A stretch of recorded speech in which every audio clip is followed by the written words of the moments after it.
Infani, sir GST 2.0 is a game changer. Boon for common man.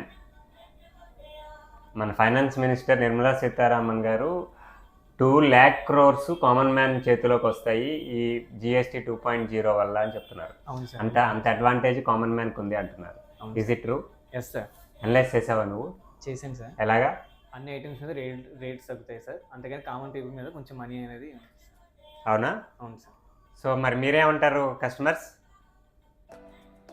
So ఆ GST impact అనేది total అన్ని products మీద ఉంటుందండి. Even మన శారీస్కి డైరెక్ట్గా జిఎస్టీ అనేది తగ్గించకపోయినా దీంట్లో వాడే యార్న్స్కి, దీంట్లో వాడే మ్యానుఫ్యాక్చరింగ్ ఐటమ్స్ అన్నిటికీ కూడా జిఎస్టీ రేట్ తగ్గించడం జరిగింది. సో కాబట్టి మనకి అన్ని ప్రోడక్ట్స్ శారీస్ కూడా ఆటోమేటిక్గా కాస్టింగ్ అనేది తగ్గుతుందండి, ప్రైసెస్ అనేది తగ్గుతాయి. చాలా కంఫర్టబుల్ ప్రైసెస్లో మీరు షాపింగ్ చేయొచ్చు అనమాట. సో చాలా రోజుల తర్వాత చాలా గుడ్ న్యూస్ విన్నాం మనం. ఈ ఐటమ్ చూడండి ఎంత బ్యూటిఫుల్గా ఉందో. సూపర్ ఐటమ్ అండి, చాలా క్లిక్ ఐటమ్ ఇది. కలర్ మ్యాచింగ్స్ కూడా చాలా వండర్ఫుల్గా ఉంటాయి. ఇది ఇప్పటికి 3rd రిపీట్ అండి ఐటమ్ ఇది. ఇలాంటి మరిన్ని అప్డేట్స్ కోసం విజిట్ శుభం గ్రాండ్.